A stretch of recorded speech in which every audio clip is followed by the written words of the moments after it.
علماء اہل سنت قریب رہے، علماء اہل محبت کے قریب رہیں اور ان سے گائیڈ لائن لیتے رہے۔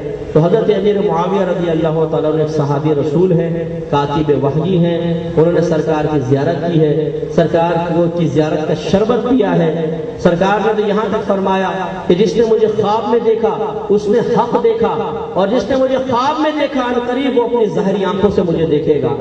آپ بتائیں خواب میں دیکھنے والے کا اتنا درجہ ہے تو جس نے حالت حیات میں نبی کو دیکھا ہو اس کا مقام کتنا بلند و بالا ہوگا۔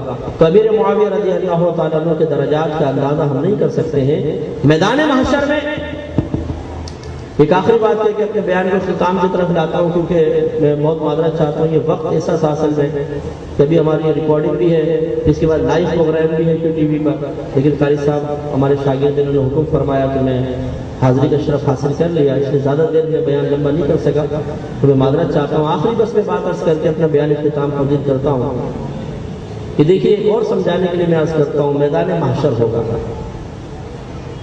اللہ تبارک و تعالیٰ سب کو وہاں پر جمع فرمایا ہے۔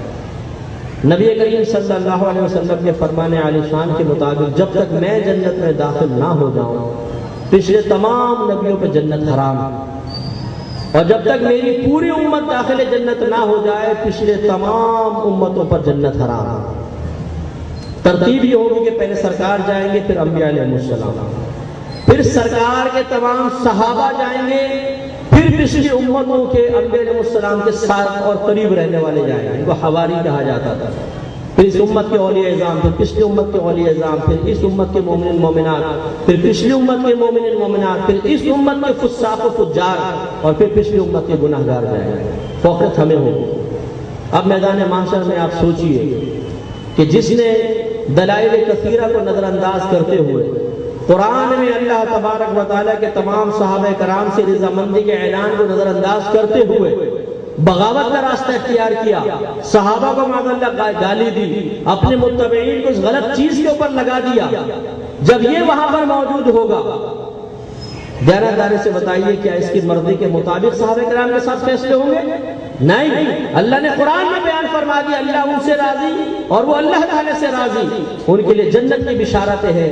ایک عام اللہ نے اپنے دوست کے بارے میں فرمایا الا ان اولیاء اللہ لا خوف علیہم ولا هم يحزنون، خبردار بے شک اللہ کے دوستوں کو نہ کچھ خوف ہے اور نہ وہ غمگین ہوں گے۔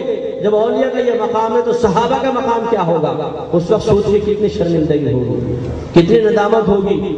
وہاں پر اللہ تبارک و تعالیٰ نے اس شخص کو کھڑا کر کے اور امیر معاویہ رضی اللہ تعالیٰ عنہ کو سامنے کھڑا کر کے اور پھر فیصلہ کروایا کہ ثابت کر کہ امیر معاویہ رضی اللہ تعالیٰ عنہ معاذ اللہ ایسے ایسے تھے، تو کیسے ثابت کر سکے گا؟ کیا کہے گا میں نے فلاں کتاب میں پڑھا تھا، فلاں کتاب میں پڑھا تھا، تم نے جھانک کر دیکھ لیا؟ حضرت اسامہ رضی اللہ تعالیٰ عنہ ایک جہاد پر گئے، بخاری کی روایت ہے، جنگ ہوئی، کافر سامنے آیا، آپ نے تلوار نکالی، اس نے کلمہ پڑھ دیا، آپ نے تلوار ماری، گردن اڑا دی۔ صحابہ کرام نے نبی کریم صلی اللہ علیہ وسلم کی بارگاہ میں آ کے معاملہ عرض کیا، صلی اللہ ایسا ایسا ہوا، سرکار جلال میں آ گئے، اسامہ کو بلوایا، آپ نے فرمایا جب اس نے کلمہ پڑھ دیا تو تم نے اسے کیوں مارا؟ عرض کیا صلی اللہ علیہ وسلم اس نے تو میرے تلوار کے خوف کی وجہ سے کلمہ پڑھا تھا۔ سرکار نے فرمایا اسامہ کیا تم اس کا دل چیر کر دیکھا تھا؟ اور اتنی دفعہ اسامہ رضی اللہ عنہ فرماتے ہیں سرکار نے اتنی دفعہ فرمایا کہ میں نے دل میں سوچا کہ کاش میں اس سے پہلے مسلمان ہی نہ ہوا ہوتا، یہ میں نے کیا کر دیا۔ تو ہمارے سرکار نے یہ کیا فرما رہے ہیں، ابھی ایک شخص نے کلمہ پڑھا ہے، وہ صحابی نہیں بنا، اس نے ایک صحابی کی زیارت کی، تابعی ہے، صحابی نے اس کو مار دیا اور اجتہادی خطا ہے، اس لیے سرکار نے اسامہ رضی اللہ تعالیٰ عنہ کو کوئی سزا نہیں دی ہے، اجتہادی خطا کی، لیکن اظہار ناراضگی تو فرمایا۔ ایک شخص جو کفر میں زندگی گزارے اور ایک مرتبہ تلوار کے ظاہری طور پہ تلوار کے خوف سے کلمہ پڑے، اللہ کے نبی اس کے بارے میں یہ فرمائے تم نے اس کو قتل کیا، غلط کیا۔ اور جو صحابی نبی کریم کے کلمہ پڑھ کے کاتب وحی بن جائے، سرکار کے ساتھ جہاد کرے، سرکار کے نام پہ اپنے جان قربان کرنے کے لیے تیار ہو، اسے گالیاں دی جائیں؟ اب میدان معاشرہ میں اللہ تعالیٰ نے فرمایا تو نے چیر کر دیے تھے حالات، تو ماضی میں چلا گیا تھا، بتا تو نے کیسے جانا؟ کتابیں پڑھی تھی، قرآن نہیں پڑھا؟ رضی اللہ عنہم ورضوا عنہ، میں نے اعلان کیا تھا کہ اللہ تعالیٰ ان سے راضی اور اللہ سے راضی۔ اور یہ اعلان میں نے آپ کو پہلے بتایا، یہ صرف نبی کریم صلی اللہ علیہ وسلم کے دور کا اعلان نہیں ہے، یہ کلام الہی ہے، اور کلام الہی ازلی ہے۔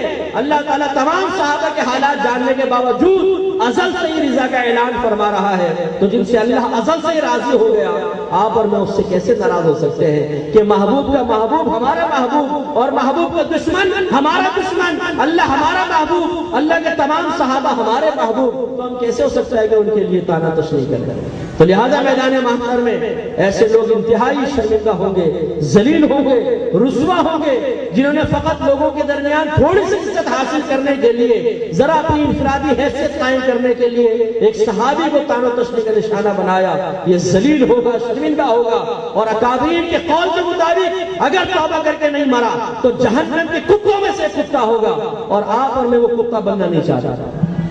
بننا چاہتے ہیں آپ کتا، جہنمی کتا؟ ہم تو دنیاوی کتا نہیں بننا چاہتے۔ ہمیں تو اگر استاد سامنے کھڑے کہے کہ کتے سبق یاد نہیں کیا تو ہمیں وہ برا لگتا ہے، کتے بنے نہیں ہیں، لفظ کتا بھی برا لگتا ہے، تو جہنمی کتا بننا کیسے پسند کریں گے؟ آپ اندازہ کریں۔ اس لیے اپنے ایمان کو مضبوط رکھیے، امیر معاویہ رضی اللہ تعالیٰ سے محبت رکھیں، ان کے ایصال ثواب کے لیے اہتمام کریں، اور پھر میدان معاشر میں اس کا بدلہ انشاءاللہ ان کی شفاعت کی شکل میں ظاہر ہوگا۔ اللہ تعالیٰ سے دعا ہے کہ جو کچھ سنا اسے یاد رکھنے، اس پر عمل کرنے اور دوسروں تک اسے پہنچانے کی توفیق عطا فرمائے، آمین۔ وآخر دعوانا الحمدللہ۔ مفتی صاحب نے چونکہ